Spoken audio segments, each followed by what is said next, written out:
दोस्तों राज कॉमिक्स में सर्वनायक सीरीज अब तक की सबसे लंबी और बड़े स्केल पर बनने वाली सीरीज बन चुकी है। इसके हर पार्ट में एक से बढ़कर एक ट्विस्ट और किरदार आते रहते हैं। राज कॉमिक्स में सर्वनायक सीरीज में अब तक के कई पुराने किरदार नज़र आ चुके हैं, लेकिन अभी भी कुछ प्रमुख किरदार ऐसे हैं जो कि अभी तक सर्वनायक सीरीज में नहीं नज़र आए हैं।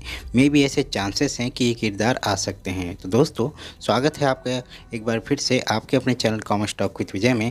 मैं हूं आपका दोस्त विजय कुमार और हम यहाँ करने वाले हैं कॉमिक्स से रिलेटेड ढेर सारी बातें। और आज हम बात करने वाले हैं सर्वनायक सीरीज में आने वाले कुछ ऐसे प्रमुख किरदार जो कि अभी तक नहीं आए हैं, लेकिन उनके चांसेस ज़रूर हैं आने के। दोस्तों यहाँ पर हम बता दें कि हम यहाँ पर जो भी कहने वाले हैं ये सिर्फ हमारा अनुमान है। ऐसा हो भी सकता है और नहीं भी हो सकता है। तो दोस्तों अगर आप हमारे चैनल में नए हैं तो प्लीज़ इस चैनल को सब्सक्राइब कर लें, बेल आइकन को प्रेस कर लें ताकि हर नई वीडियो की नोटिफिकेशन आपको मिलती रहे। साथ ही साथ ऐसे ही कॉमिक्स रिलेटेड और भी वीडियो को देखने के लिए हमारे चैनल में जरूर आएँ। उन वीडियो को देखकर अपना फीडबैक भी जरूर दें। तो दोस्तों आपका ज़्यादा टाइम वेस्ट न करते चलिए वीडियो को शुरू करते हैं।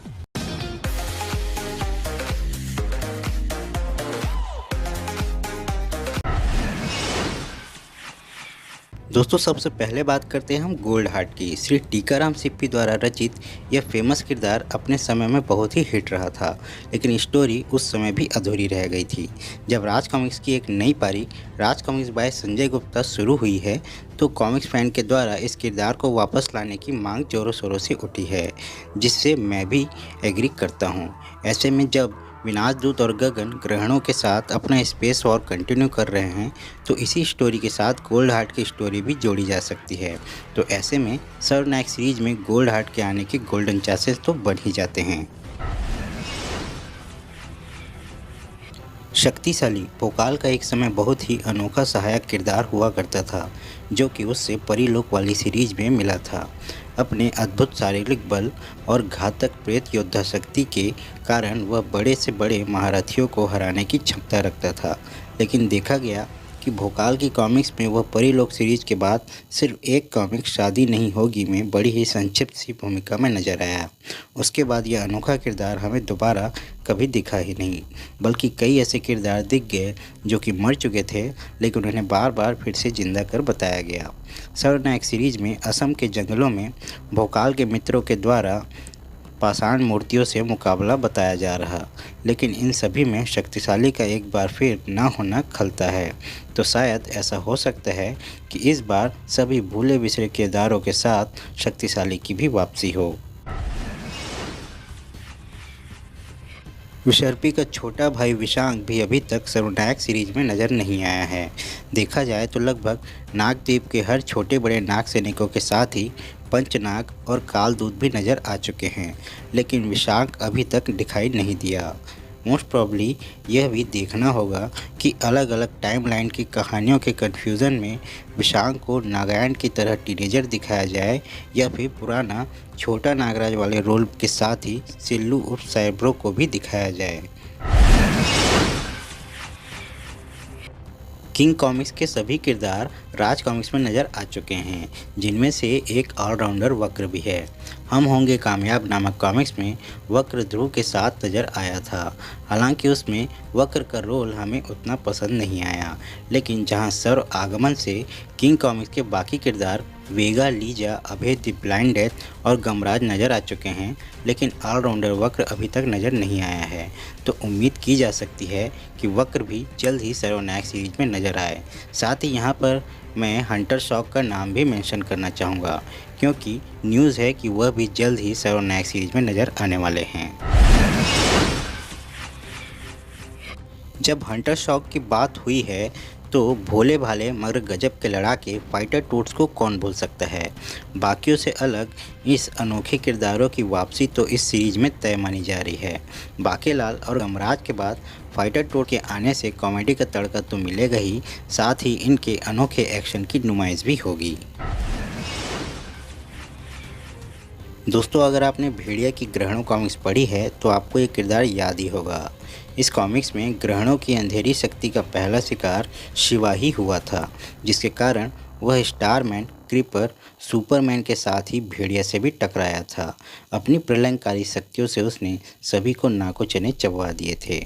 अब जब सीरीज में ग्रहणों को दिखाया गया है तो मोस्ट प्रॉब्ली चांसेस है कि आकाशगंगा के रक्षक होने वाले शिवा की वापसी भी बताई जाए। विध्वंस और परकाले दोनों में ही अधम और सधम को बताया गया था, लेकिन जब एंथोनी और प्रेत अंकल से मुकाबले की बात आई तो सधम को अकेला ही टकराते हुए बताया गया। सधम की प्रलयंकारी शक्तियों को रोकने के लिए अधम को वापस लाया जा सकता है। अधम एवं सधम एक दूसरे के पूरक ही हैं, तो सधम को रोकने के लिए शायद अधम की वापसी भी जल्द से जल्द हो सकती है। सुपर कमांडो ध्रुव के कुछ खास मित्रों में से एक वनपुत्र प्रकृति की अद्भुत शक्तियों का स्वामी है, लेकिन यह किरदार भी सर्वनायक सीरीज में अब तक गायब रहा है। वह भी तब जबकि सीरीज में नेचर्स डॉटर की कहानी भी बताई जा रही है, तो इस बात की पूरी संभावना दिखती है कि इस वाक़ये में वनपुत्र की वापसी हो सकती है। नेचर डॉटर की मदद या उसकी सुरक्षा को लेकर उसका आना दिखाया जा सकता है। प्रोफेसर कमलकांत वर्मा परमाणु उर्फ इंस्पेक्टर विनय के मामा तथा उसके mentor professor Kamalkant Verma coma से वापस आने के बाद अपराध जगत की ओर मुड़ चुके थे और प्रोफेसर की जगह उनके ही बनाए हुए रोबोट प्रोबोट ने संभाल रखी थी। लेकिन सर्व आगमन के एक पैनल में प्रोबोट और प्रियंका की बातों से ऐसा लगता है कि शायद प्रोफेसर की वापसी होने वाली है। साथ ही उनके आने से सिचुएशन पॉजिटिव होगी या नेगेटिव, यह भी देखने वाली बात है। देव कालजयी नागराज की कॉमिक्स में इस दैवी शक्ति का आना भी अभी बाकी है। खजाना सीरीज के बाद नागराज की हर तीसरी चौथी कॉमिक्स में इनका गेस्ट अपीयरेंस होता ही रहता था, लेकिन कुछ समय से इनका भी आगमन किसी कॉमिक्स में नहीं हुआ। लेकिन अगर इन्हीं के परम शत्रु यक्षराज शख्स कलरगंट की एंट्री हो चुकी है तो देव कालजयी का आना भी अभी तय ही है। बाबा गोरखनाथ नागराज के मार्गदर्शक व पूजनीय बाबा गोरखनाथ इस सीरीज में अब तक नज़र नहीं आए हैं। ये बड़ी ही सोचने वाली बात है, क्योंकि इससे पहले की दो बहुत बड़ी सीरीज नागायण और क्षतिपूर्ति में बाबा गोरखनाथ की अहम भूमिका रही है। शायद इस सीरीज में भी बाबा गोरखनाथ कोई अहम भूमिका निभाते हुए और कहानी में उलटफेर करते हुए नजर आएंगे। जी हाँ, इस किरदार का नाम सुनकर आप हैरान हो गए होंगे, लेकिन अगर कॉपीराइट का इश्यू ना होता तो यह भी सर्वनायक में एक बड़ी भूमिका में नज़र आ सकता था, जो कि सारी कहानी पलट सकता था। खैर, ये तो हमारी सिर्फ सोच ही है, होना ना होना तो अभी संजय सर के हाथ में ही है। तो यह थी सर्वनायक सीरीज में आने वाले कुछ किरदार जो कि हमारी गेसिंग के अनुसार इस कहानी में फिट हो सकते हैं। नूतन कॉमिक्स के भूतनाथ और तुलसी कॉमिक्स के तौसी का अधिकार अब राज कॉमिक्स के पास आ चुका है और उसकी झलक यानी भूतनाथ की झलक आपको मिल ही चुकी है। तो इन दोनों का आना तो तय ही है, इसलिए हमने इनको इस लिस्ट में शामिल नहीं किया है। वैसे अगर आप लोगों को भी कोई ऐसा किरदार लगता हो या फिर हमने कुछ मिस कर दिया हो तो हमें कमेंट करके ज़रूर बताएं। दोस्तों, आई होप आपको ये वीडियो ज़रूर पसंद आया होगा। अगर आपको ये वीडियो जैसे भी पसंद आता है तो इसे लाइक ज़रूर करें, इसे अपने दोस्तों के साथ शेयर करें ताकि उन्हें भी जानकारी मिल सके। साथ ही ऐसी ही कॉमिक्स से रिलेटेड वीडियो को देखने के लिए हमारे चैनल को सब्सक्राइब करें, बेल आइकन को प्रेस करें ताकि कोई भी नई वीडियो आपसे मिस ना हो। साथ ही इस वीडियो से रिलेटेड कोई फैक्ट या सुझाव अगर आपके पास हो तो हमें कमेंट बॉक्स में लिखकर जरूर बताएं। साथ ही ये भी बताएं कि आपको हमारी वीडियोस कैसी लगती हैं। इस वीडियोस में कोई फैक्ट अगर हमसे मिस हो गया हो तो वो भी आप हमें कमेंट में ज़रूर बता सकते हैं। हमसे और भी अपडेट लेने के लिए आप हमारी फेसबुक, इंस्टाग्राम और ट्विटर हैंडल में भी जुड़ सकते हैं, जिसकी लिंक हमने डिस्क्रिप्शन में डाल रखी हैं। तो दोस्तों, आज के लिए बस इतना ही। इस वीडियो को देखने के लिए आपका बहुत बहुत धन्यवाद। मिलते हैं किसी नए वीडियो में किसी नए टॉपिक पर। तब तक के लिए जय हिंद, जय भारत।